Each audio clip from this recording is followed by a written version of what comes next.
Welcome class 7 JNV Pithoragarh. Exercise 11.3 का question number 12 हमने पिछले दिनों पूरा किया था। ठीक है, 10, 11 और 12 पूरा किया था। आज हम क्वेश्चन नंबर 13 देखेंगे। क्वेश्चन नंबर 13 क्या कहता है? A circular flower bed is surrounded by a path 4 metre wide. Okay, इसका डायमीटर जो है, the diameter of the flower bed is given 66 metre. What is the area of this path? ठीक है, अब आप देखिए यहाँ पे फ्लावर बेड वाला जो पाथ है, जो सर्कल है वो स्मॉल सर्कल है, और पाथ मिलाकर जो सर्कल बना वो आउटर सर्कल बन गया। तो अगर हम बाहर के सर्कल में के एरिया में से अंदर के सर्कल का एरिया घटा देंगे तो हमारे पास पाथ का एरिया अपने आप मिल जाएगा। ठीक है, अब आप ध्यान से देखिए यहाँ पे, ये इनर सर्कल का डायमीटर 66 मीटर है।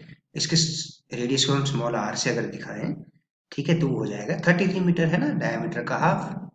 अच्छा, अब विड्थ दिया है इस पाथ का 4 मीटर। तो अगर हम इनर रेडियस और इस विड्थ को जोड़ें तो बाहर के सर्कल का रेडियस कैपिटल आर मिल जाएगा। यहाँ से यहाँ तक, यानी कि 33, अंदर का इतना हिस्सा, ये 33 ये रेडियस हो गया है ना, 33 प्लस ये विड्थ बाहर का जोड़ देंगे तो आउटर सर्कल का रेडियस हमें मिल जाएगा। ठीक है, तो आउटर सर्कल का रेडियस हमें मिल गया 37 मीटर, इनर सर्कल का रेडियस मिल गया हमें 33 मीटर। तो हम क्या करेंगे, इस बड़े सर्कल, बाहर के सर्कल के एरिया में से अंदर के सर्कल का एरिया घटा देंगे, यानी कि ये वाला हिस्सा घटा देंगे, इस सर्कल का एरिया हटा देंगे बड़े सर्कल में से, तो ये पाथ का एरिया ही रह जाएगा। ओके, इस चीज को ध्यान रखिए। कई सारे बच्चे क्या करते हैं, इस पाथ का रेडियस 4 करके पाई इंटू 4 स्क्वायर कर देते हैं, वो गलत है। असल में क्या करना है, आउटर सर्कल जो है, यानी कि फ्लावर बोर्ड मिला के और पाथ मिला के जो बना वो बड़ा सर्कल बना, उस बड़े सर्कल का एरिया निकालिए। अब आप खुद से सोचिए, फिर उसमें से अगर आप इस इनर सर्कल के एरिया को घटा देंगे तो आपको पाथ का एरिया मिल जाएगा। Diameter of flower bed 66 metre, तो रेडियस ऑफ फ्लावर बेड हो जाएगा 33 मीटर, है ना। तो 3.14 into R square means R into R, 33 into 33 हो जाता है 1089। 3.14 इंटू 1089 मल्टीप्लाई करके आया 3419.46 मीटर स्क्वायर।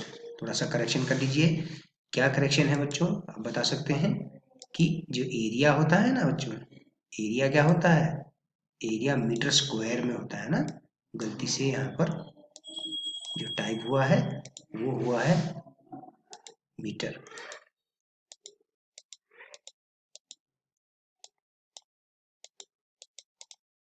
ठीक है, तो इसको आप कर लेंगे मीटर स्क्वायर। ठीक है, तो इस चीज को करेक्शन कर लीजिए आप यहाँ पे।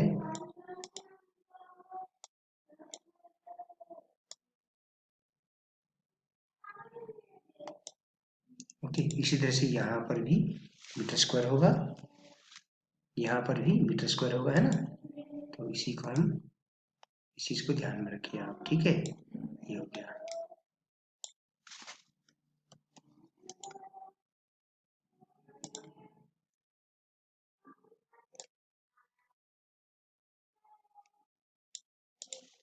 ठीक है, तो ये करेक्शन हमने कर लिया। तो 3419.46। अब देखिए, now we have to find the area of the flower bed and path together. Flower bed ये इनर का हो गया और पाथ टुगेदर यानी कि बड़ा सर्कल हो गया। So area of flower bed and path together, या हम कह सकते हैं area of outer circle, pi into capital R square. तो 37 हो जाएगा उसका रेडियस, है ना। 37 इंटू 37 1369, 3.14 से मल्टीप्लाई किया तो 4298.66 मीटर स्क्वायर आ गया। तो एरिया ऑफ पाथ क्या आ जाएगा, area of flower bed and path together minus area of flower bed, तो 879.20 मीटर स्क्वायर आ गया। आप यहाँ पे लिख सकते हैं ना एरिया ऑफ आउटर सर्कल, क्या लिख सकते हैं आप यहाँ पे, एरिया ऑफ आउटर सर्कल, है ना। Area of path will be area of outer circle minus area of inner circle, है ना। ये तो है कहने का मतलब। आप खुद ध्यान से देखिए यहाँ पे, आप यहाँ से देखिए कि area of flower bed and pass together मतलब एरिया ऑफ आउटर सर्कल, बाहर के सर्कल में से इनर सर्कल का एरिया घटा दिया। ओके, इस तरह से। क्वेश्चन नंबर 14 देखते हैं। फ्लावर सर्कुलर फ्लावर गार्डन है, उसका एरिया 314 मीटर स्क्वायर है।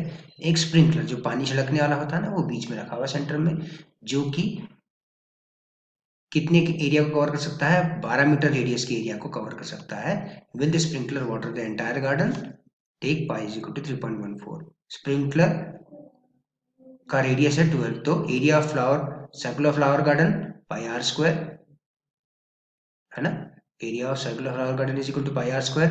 तो आपने एरिया की जगह 314 रख दिया, पाई की जगह 3.14 और आर स्क्वायर की जगह आर स्क्वायर। सॉल्व किया तो are square is equal to 100, यानी कि r is equal to, are square का मतलब है 10 का स्क्वायर, तो r is equal to 10 metre. तो radius of flowers garden is 10 metre, जबकि स्प्रिंकलर का रेडियस क्या है, 12 मीटर। तो जाहिर सी बात है स्प्रिंकलर पूरे गार्डन को स्प्रिंकल कर सकता है। ठीक है, सर्कल का रेडियस तो 10 सेंटीमीटर है और स्प्रिंकलर का रेडियस 12 सेंटीमीटर, यानी कि सर्कल को पूरा का पूरा वाटर कर पा रहा है। ठीक है, यानी कि एक्स्ट्रा 2 मीटर बाहर की तरफ भी पानी छिड़काव कर रहा है स्प्रिंकलर। ओके, यहाँ पर ये चीज समझिए, R square is equal to, आपने ये सब पाइथागोरस थ्योरम वाले चैप्टर में किया होगा है ना, R square is equal to, are square is equal to, are square is equal to 10 का स्क्वायर हो गया है ना।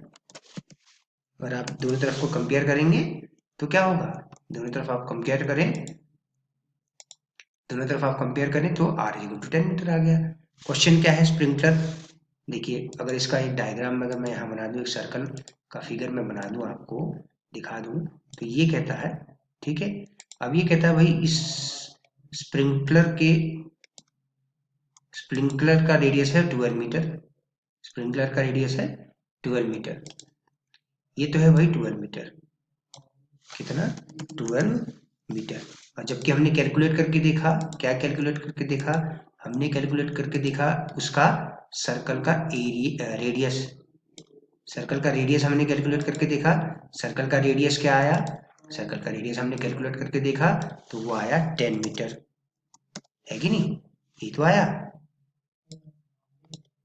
और स्प्रिंकलर का रेडियस है 12 मीटर, स्प्रिंकलर का रेडियस क्या है, 12 मीटर है। अब आप ध्यान से देखिए, हमने एरिया निकाला, एरिया दिया हुआ था सर्कल का, हमने उससे रेडियस निकाल लिया, area is equal to pi R square, area की वैल्यू रख दी 314, ठीक है ना, एरिया की वैल्यू रख दी 314 इज इक्वल टू 3.14 पाई की value into R square, solve किया 3.14 डिवीजन में चला गया तो are square is equal to 100, तो are square is equal to 100 किसका स्क्वायर है, 10 का स्क्वायर, तो इसलिए R is equal to 10 metre हो गया। तो जाहिर सी बात है स्प्रिंकलर जो है 12 मीटर तक के त्रिज्या या रेडियस के एरिया को चारों तरफ घूमता है स्प्रिंकलर इस तरह से, जबकि सर्कल का रेडियस 10 मीटर, तो जाहिर सी बात है स्प्रिंकलर पूरे गार्डन को स्प्रिंकल कर ले रहा है, पूरे गार्डन में वाटरिंग कर पा रहा है।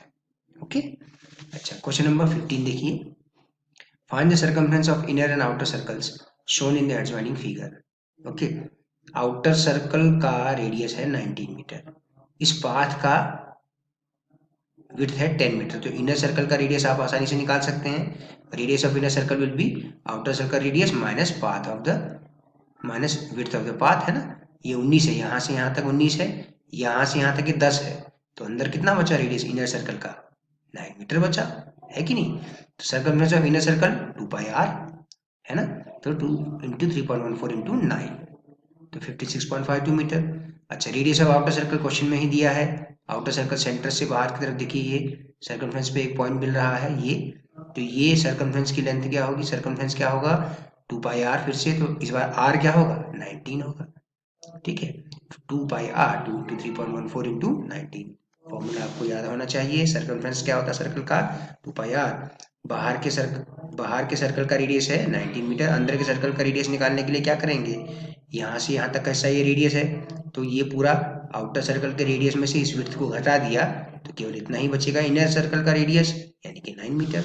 ओके, क्वेश्चन नंबर 16 बहुत इंपॉर्टेंट क्वेश्चन है, एग्जाम में पूछा जाता है, how many times a wheel of radius 28 centimetre must rotate to go 352 metre, एक चक्कर में चली गई दूरी, पहिए द्वारा एक चक्कर में चली गई दूरी होती है उसकी सर्कमफ्रेंस के बराबर, ठीक है, सर्कमफ्रेंस हमने कैलकुलेट कर लिया 176 centimetre, number of rotation of wheel क्या होगी, टोटल डिस्टेंस जो कवर करनी है divide by circumference of wheel, यानी कि एक चक्कर में चली गई दूरी जो एक पहिए द्वारा एक चक्कर में चली गई दूरी उसके सर्कमफ्रेंस के बराबर होती है। तो सर्कमफ्रेंस से डिवाइड कर दिया तो हमारे पास 352 मीटर है, इसको हमने सेंटीमीटर में कन्वर्ट कर लिया। रेशियो जब निकालते हैं यूनिट सेम रखते हैं, तो 35,200 सेंटीमीटर आ गया। डिवाइड बाय 1 तो 200 रोटेशंस आएंगी।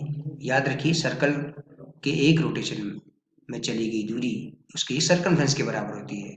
ठीक है, तो टोटल डिस्टेंस जो कवर करनी है 352 मीटर कवर करनी है।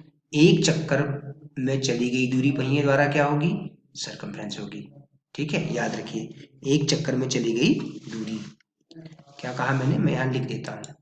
ठीक है, पहिए द्वारा एक चक्कर में चली गई दूरी, डिस्टेंस कवर्ड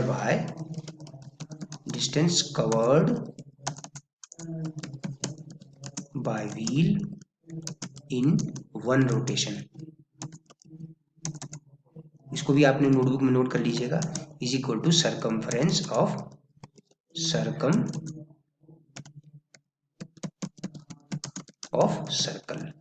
ठीक है बच्चों, ये याद रखिए आप इसको, distance covered by wheel in one rotation. ठीक है, आप इसको स्टार्टिंग में ऐसे जहां मैंने लिखा है टाइप किया उसी को आप लिख लीजिए। ठीक है, ये आपके काम आएगा। Distance covered by wheel in one rotation, circumference of circle. तो एक चक्कर में चली गई दूरी उसके सर्कमफ्रेंस के बराबर होगी, तो 176 सेंटीमीटर एक चक्कर में चली गई दूरी। तो टोटल डिस्टेंस जो कवर करनी है उसमें एक चक्कर में चली गई दूरी से भाग दे दीजिए, यानी कि सर्कमफ्रेंस से भाग दीजिए भैया के। तो यूनिट सेम कर दीजिए, यहाँ मीटर को सेंटीमीटर में कन्वर्ट कर दीजिए 100 से मल्टीप्लाई करके, तो आपके पास आया 200 रोटेशन। याद रखिए यूनिट हमेशा सेम होनी चाहिए, या तो आप सेंटीमीटर को मीटर में चेंज करें या मीटर को सेंटीमीटर में। जब हम रेशियो निकालते हैं तो हमेशा यूनिट सेम रखी जाती है। ठीक है, क्वेश्चन नंबर 17 देखिए बच्चों, the minute hand of a circular clock is 15 centimetre long, how far does the tip of the minute hand move in 1 hour. तो length of the minute hand, बड़ी सुई जो होती है मिनट हैंड की, है ना, वो 15 सेंटीमीटर की दूरी उसकी लंबाई है, यानी कि रेडियस मान के चलें। तो उसका टिप जो है, उसका जो टिप है एक घंटे में कितना चलेगा, सर्कमफ्रेंस ऑफ द क्लॉक के हिसाब से चलेगा 2 पाई आर, जहाँ आर की वैल्यू 15 सेंटीमीटर की। उसकी नोक जो है सर्कल की, उसके पहिए की जो नोक है, उसके पहिए की जो सॉरी पहिया कह रहा हूँ, उसके कांटे की जो नोक है, ठीक है, जैसे कि ये मिनट हैंड हो गया है ना, ये मिनट हैंड हो गया है ना, तो मिनट हैंड के टिप द्वारा चली गई दूरी, तो ये 15 सेंटीमीटर है इसकी लंबाई। तो हम ये मान लेंगे कि इसका टिप टिक टिक टिक टिक 1 घंटे में से घूमेगा पूरा, अपनी जगह पे फिर आ जाएगा। तो क्या कर रहा है, सर्कमफ्रेंस के बराबर ही दूरी तय कर रहा है ना। तो सर्कमफ्रेंस का फॉर्मूला आ जाएगा 2 पाई आर, यानी कि 94.2 सेंटीमीटर। ठीक है बच्चों, अगला क्वेश्चन एक्सरसाइज 11.4 से स्टार्ट होगा, वो हम अगले दिन देखेंगे। ठीक है, आज के लिए इतना ही बहुत है। धन्यवाद और शुभ दिन।